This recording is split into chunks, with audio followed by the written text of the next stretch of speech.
Well, hello, Glue Troopers. Max and Max's Models here, and I want to thank everyone who made the live stream. I hope you had a good time. At one point, I saw the counter was up to 141 folk. That's great. So I thought what I would do today. This is going to be a long one, and all I wanted to do was talk about a little more detail on the visits to the museums in San Diego that I just had, and kind of flesh things out a little bit because we really only scratched the surface. So this was a 5-day trip. Overnighted for the first time in Salt Lake City, Utah, where I got this cool shot glass.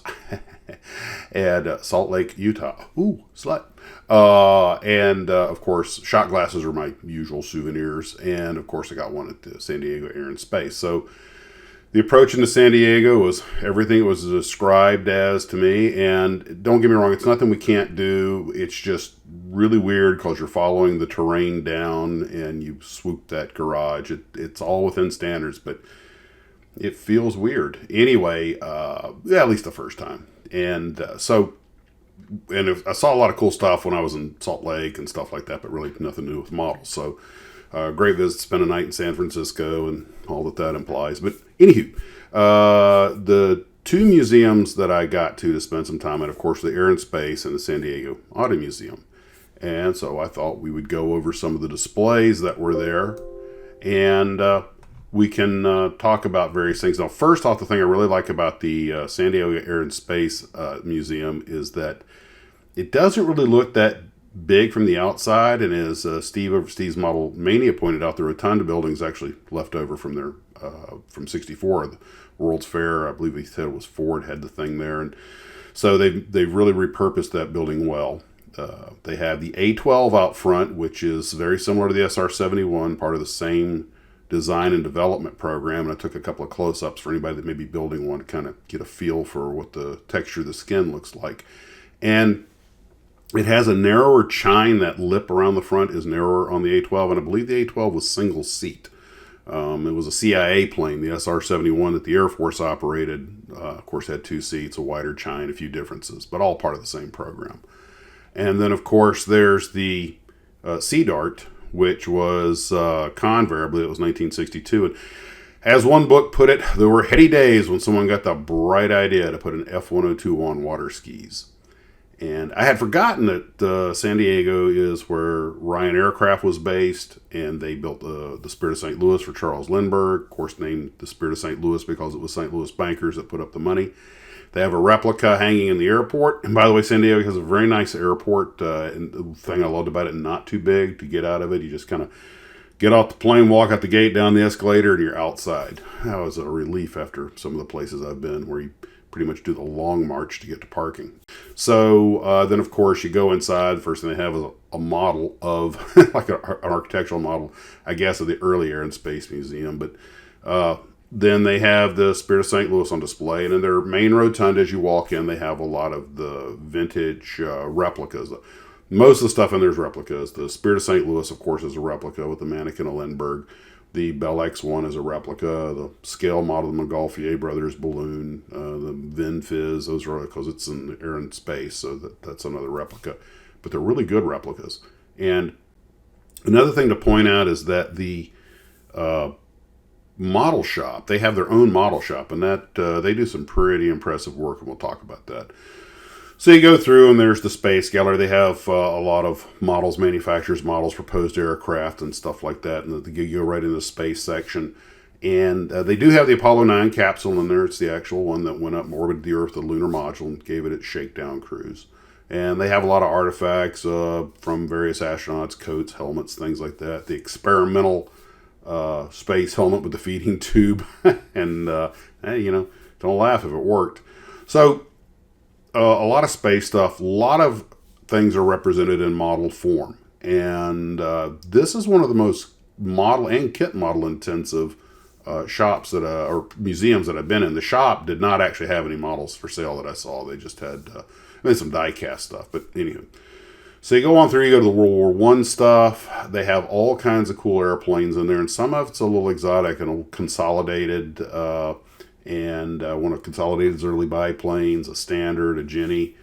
And the Standard is often mistaken for the Jenny. And at some point I might do a video on the Standard because it's kind of an interesting plane. It was an American trainer that was developed around 1915, and unfortunately, all the airplane was okay. The engine they chose for it had a propensity to catch fire, so a lot of them wound up being parked, and they were re-engined later, and some of them with much larger engines and even some weird-looking four-seat cabins fitted into them. The standard could put two people up front, which made it more popular with the Barnstormers. It was probably more popular than the Jenny. They had a beautiful, about 1/4 scale model of the Jenny, and they had a lot of models that we talked about from the World War I era that were museum models that have the skin removed so you can see all the innards. The triplane, the SE5, the Sopwith Camel, fantastic model builds. Overhead, they have a bunch of airliner models up on the ceiling. Just a really amazing representation of aircraft in models there. And some of these are just kit models, and some of them are specialty models made for the museum. One of the most impressive ones was that 1/4 scale B-24 that was built in their shop. That's really impressive. And the big ME-262. They also, when you get into the World War II section especially, the World War I section has a lot of models on display with other artifacts. But when you get into the World War II section, they start having displays that are very well organized based on what you're looking at. You're with the naval aircraft, and they'll have a glass case of American naval aircraft. By the way, I apologize. I did not realize so many of these photos are blurry. These are cell phone pictures, so the glass cases often make it difficult to get a good picture. But they had U.S. naval fighters or U.S. naval aircraft and Japanese naval aircraft. The Air Force, the same thing. American Air Corps aircraft, Battle of Britain aircraft, Germans and British together. And then, of course, Luftwaffe aircraft, all very well presented. They had one just for the Flying Tigers. They had a huge, probably, 5th scale, 1/4 scale P-26P shooter, gigantic B-36 up on the wall. That's an interesting way it's actually a good way to mount a large model where people can see it and appreciate it, even though it seems a little odd being mounted on a wall. But, you start running out of space, and they have so much stuff hanging from the ceilings. The Navy section had a little faux Navy controlled carrier, control tower that you could go up in and overlook some of the aircraft. That is a real Japanese Zero. I believe it's an A6M5 that's on loan from the Smithsonian. They had a Korean War era Corsair, a World War II Hellcat, a Wildcat. The Wildcat was actually mounted way up high, so if you wanted to see it better, you had to go up in that little faux tower I was talking about. And they had a nice large-scale Douglas Devastator. And as you go through the Navy section, you go on to, I believe, next to where the jets are at, and they have A7 cockpit and a little A4 Skyhawk cockpit. The center pavilion has the PBY. They have mock-up of Duke Cunningham and Randy Driscoll's F4 chasing the MiG-17. They have a Cobra up there with a 3-barrel 20 millimeter, and they have the rotor blade on it turning, which is a nice touch. They have the Ford tri-motor in there, the 5AT, which I think might have been the last version of the tri-motor. But again, a lot of this stuff was represented in models. They also had a whole section dedicated to Coast Guard aircraft, again in models. A lot of naval aircraft and models, just magnificent representation. And the other thing that they had going for them was that most of this stuff, although of course it's roped off, you can only get so close, but they had a lot of the interesting displays like the UMO engine on display and things like that. And for a modeler, this museum, you can get really close to stuff. Now the 109 they have hanging upside down, which is supposed to be Eric Hartman's airplane, that is a 1-to-1 scale replica. It's basically a 1-to-1 scale model, as is the Horton Flying Wing.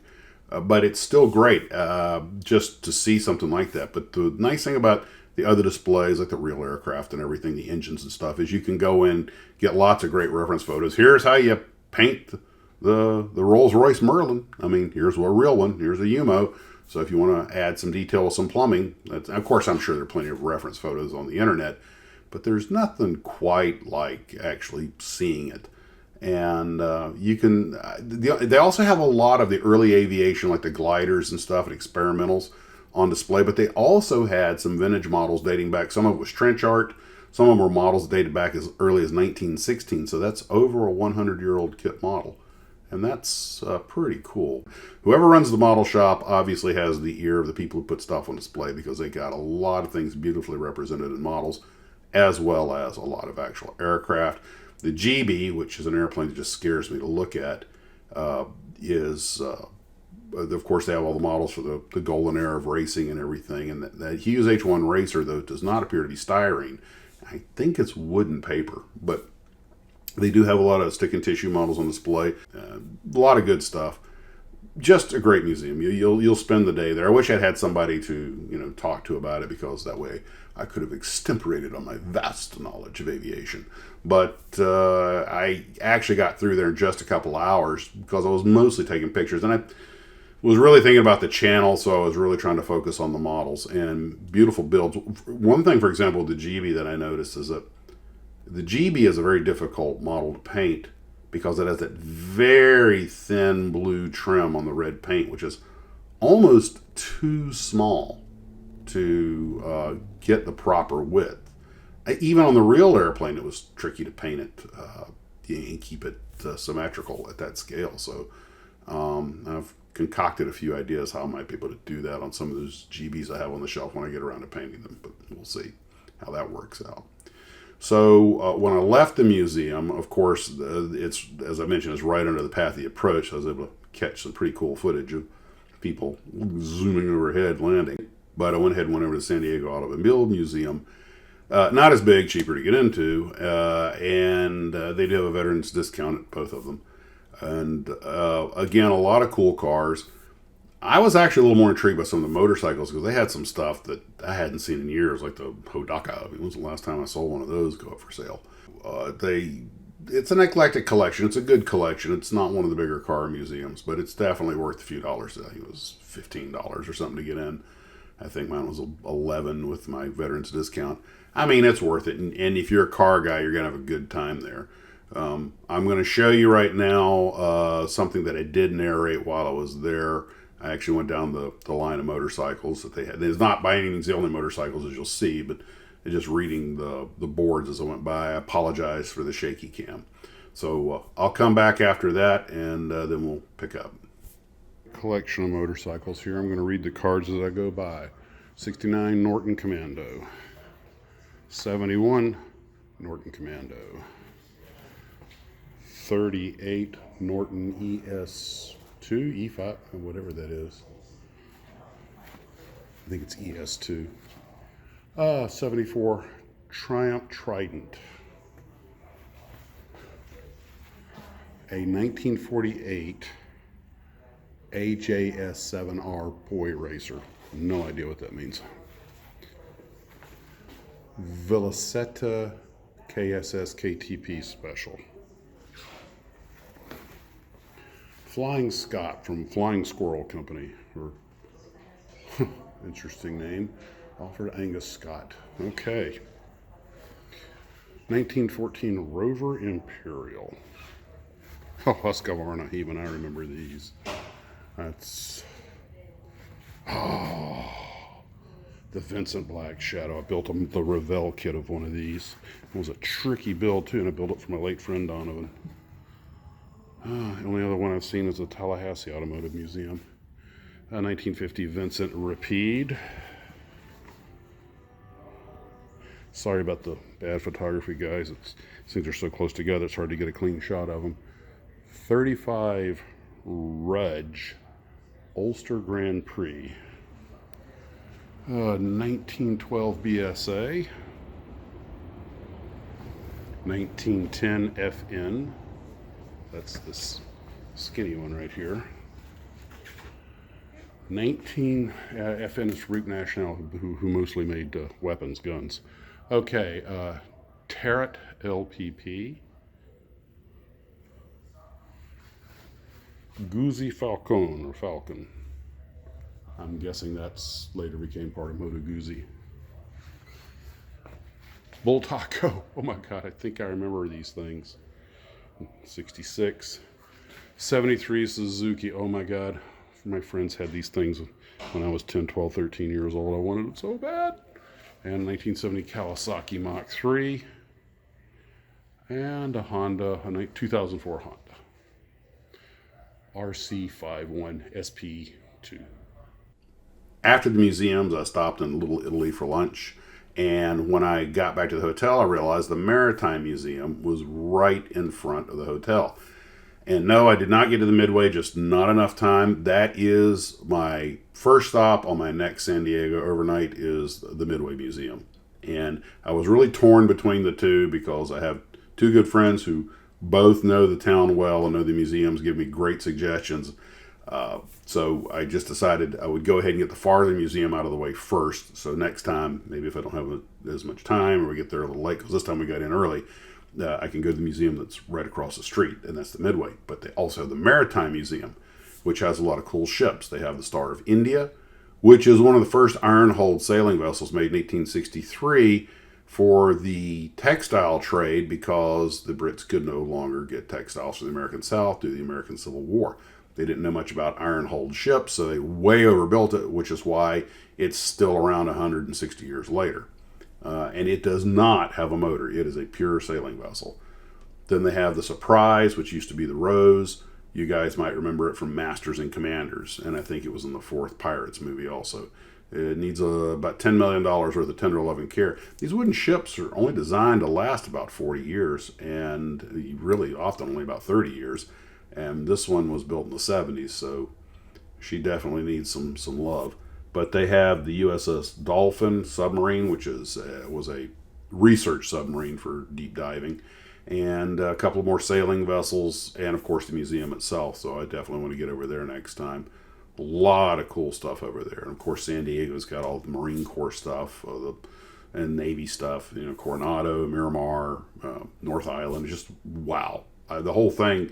I saw Ospreys flying by in formation when we were leaving. I saw a couple of F-18s in flight go over.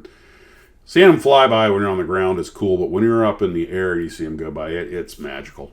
And that was just a wonderful experience. So when I got home, I toddled off to Hurricane Hobbies, as I'm prone to do, where, being a native Floridian, I parked in the shade no matter how far away it is from the store.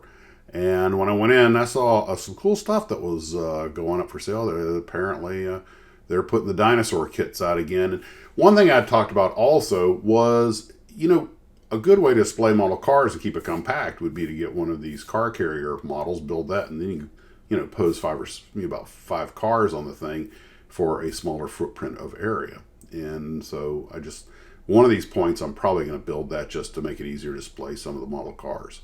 And I saw Ian had this HMS Bounty for sale, and that's over 400, just shy of $500 kit, and that's a long term build. Well, it turns out Ian also had a couple of other model ships that were secondhand that had not been started that he was selling on consignment, and he was thinking about doing one of them as a multi-year build. And I was explaining the difference between a ship, a bark, a barkentine, a brig, a brigantine. And we might get into that on another video because the old ship nomenclature is a language of its own. Basically, if you've got a fully rigged ship, three masts, each with three yard arms, so you have 9 yards, or go with the phrase, give her the whole 9 yards.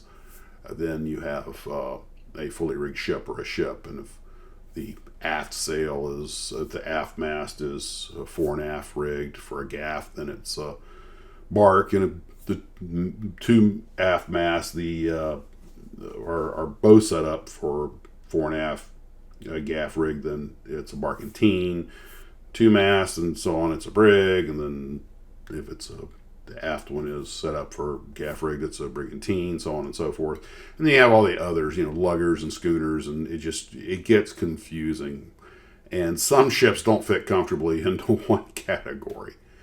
So anyway, I am going to just run the pictures now and let you enjoy them at your leisure. I finally got more or less caught up on my emails today, so maybe I can get some model building in. And, well, that's pretty much it for right now. There's again, more than I can really get into in a video, but I hope you guys enjoy this, and we'll talk at you later. As always, guys, model on.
Ignition sequence start. 6, 5, 4, 3, 2, 1. She packed my bags last night pre-flight. 0 hours, 9 a.m. And I'm gonna be high as a kite by then. All engine running. Liftoff. We have a liftoff. I miss the earth so much, I miss my wife. It's lonely out in space. Such a timeless flight.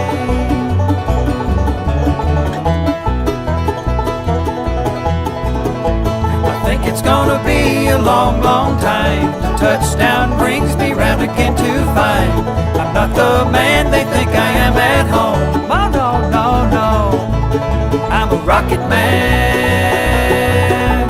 Rocket man, burning out his fuse of heaven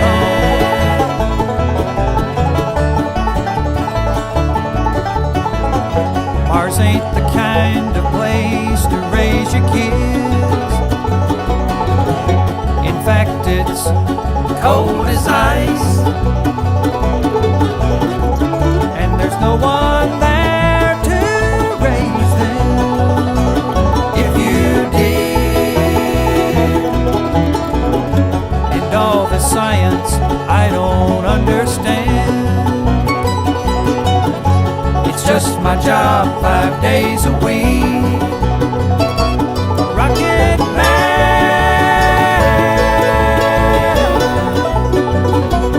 Rocket man.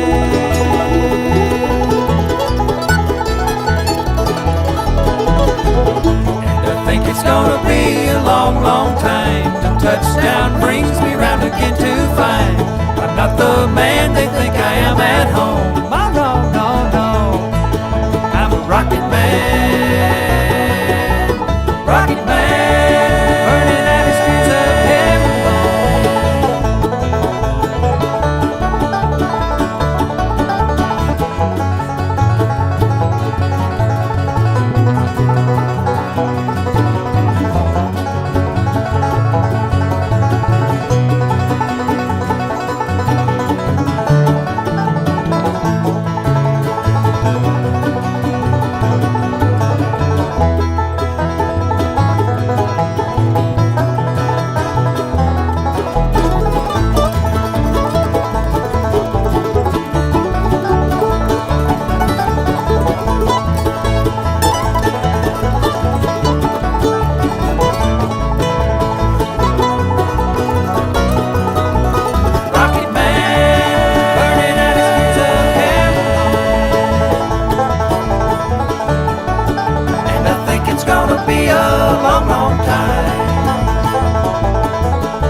Whatever happened to those good old days?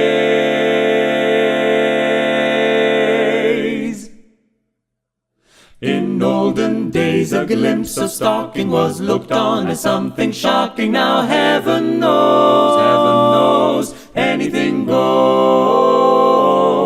Good authors too, who once knew better words, now only use four-letter words. Writing prose, anything goes. The world has gone mad today, and good's bad today, and black's white today, and day's night today. Where most guys today that women prize today are just silly gigolos. So though I'm not a great romancer, I know that you're bound to answer when I propose. Anything goes.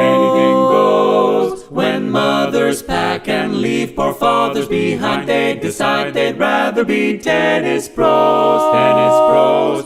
Anything goes. Just think of those shocks you got, and those knocks you got, and those blues you got from that news you got, and those pains you got, if any brains you got from those little radios.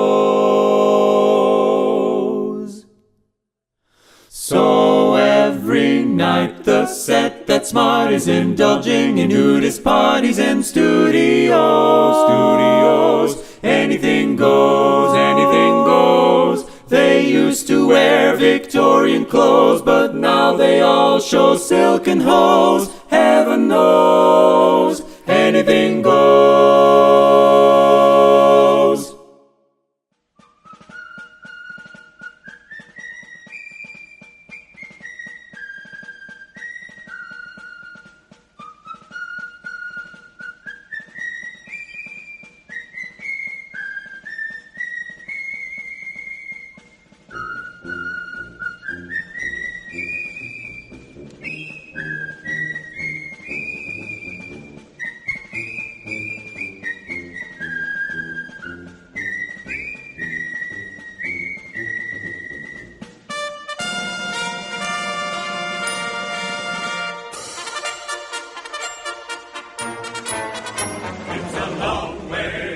Tipperary, it's a long way to go. It's a long way to Tipperary, to the sweetest girl I know. Goodbye to Piccadilly, farewell Leicester Square. It's a long, long way to Tipperary, but my heart's right there.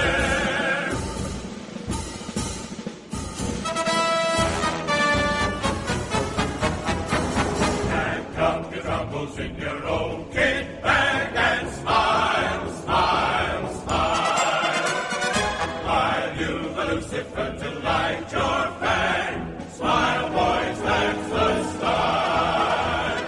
What's the use of worrying? It never was worthwhile. So pack up the troubles in your own kit bag and smile, smile, smile.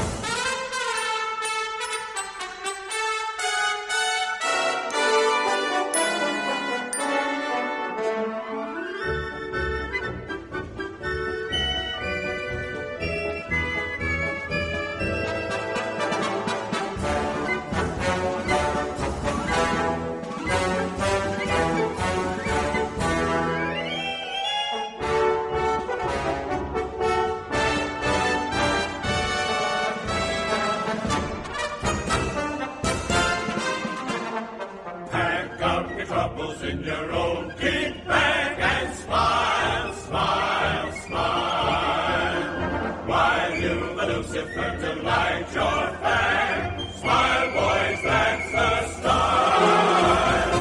What's the use of worrying? It never was worthwhile. Pack up your troubles in your own kit bag and smile, smile.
Well, I left Kentucky back in '49 and went to Detroit working on assembly line. The first year they had me putting wheels on Cadillacs.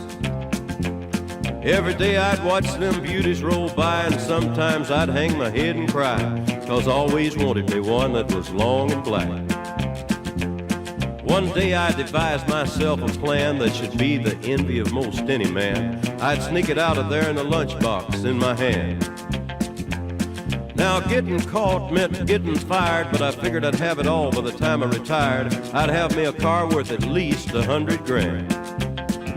I'd get it one piece at a time, and it wouldn't cost me a dime. You'll know it's me when I come through your town. I'm gonna ride around in style, I'm gonna drive everybody wild, 'cause I'll have the only one there is around. So the very next day when I punched in with my big lunchbox and with help from my friend, I left that day with a lunchbox full of gears. I've never considered myself a thief, but GM wouldn't miss just one little piece, especially if I strung it out over several years. The first day I got me a fuel pump, and the next day I got me an engine and a trunk. Then I got me a transmission and all the chrome. The little things I could get in my big lunchbox, like nuts and bolts and all four shocks, but the big stuff we snuck out my buddy's mobile home. Now up to now my plan went all right till we tried to put it all together one night, and that's when we noticed that something was definitely wrong. The transmission was a 53 and the motor turned out to be a 73, and when we tried to put in the bolts, all the holes were gone. So we drilled it out so that it would fit, and with a little bit of help from an adapter kit, we had that engine running just like a song. Now the headlights, there was another sight. We had two on the left and one on the right, but when we pulled out the switch, all three of them come on. The back end looked kind of funny too, but we put it together, and when we got through, well, that's when we noticed that we only had one tail fin. About that time, my wife walked out, and I could see in her eyes that she had her doubts. But she opened the door and said, "Honey, take me for a spin." So we drove uptown just to get the tags, and I headed to ride on down Main Drag. I could hear everybody laughing for blocks around. But up there at the courthouse, they didn't laugh, 'cause to type it up, it took the whole staff. And when they got through, the title weighed 60 pounds. I got it one piece at a time, and it didn't cost me a dime. You'll know it's me when I come through your town. I'm gonna ride around in style, I'm gonna drive everybody wild, 'cause I'll have the only one there is around. Yeah, Red Rider, this is the Cottonmouth in the Psycho Billy Cadillac, come on. This is the Cottonmouth, and negatory on the cost of this machine there, Red Rider. You might say I went right up to the factory and picked it up. It's cheaper that way. What model is it? Well, it's a 49, 50, 51, 52, 53, 54, 55, 56, 57, 58, 59 automobile. It's a 60, 61, 62, 63, 64, 65, 66, 67, 68, 69, 70 automobile.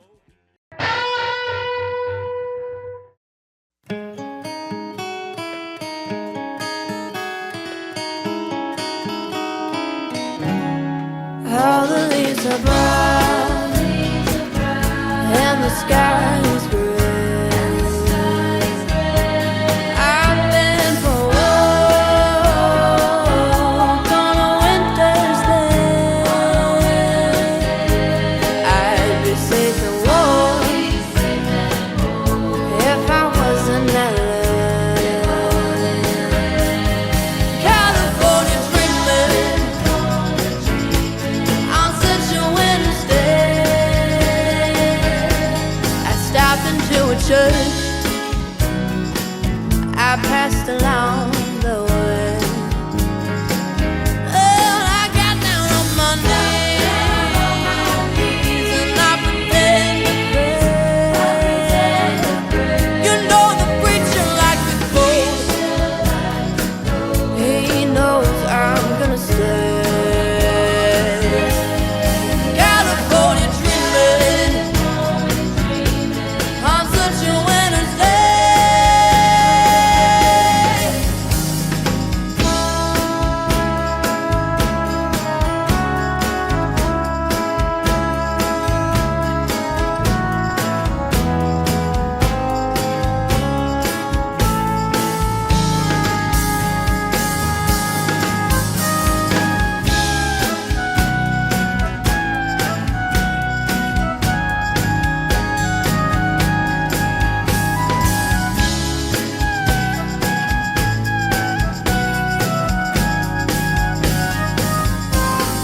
All the leaves are brown,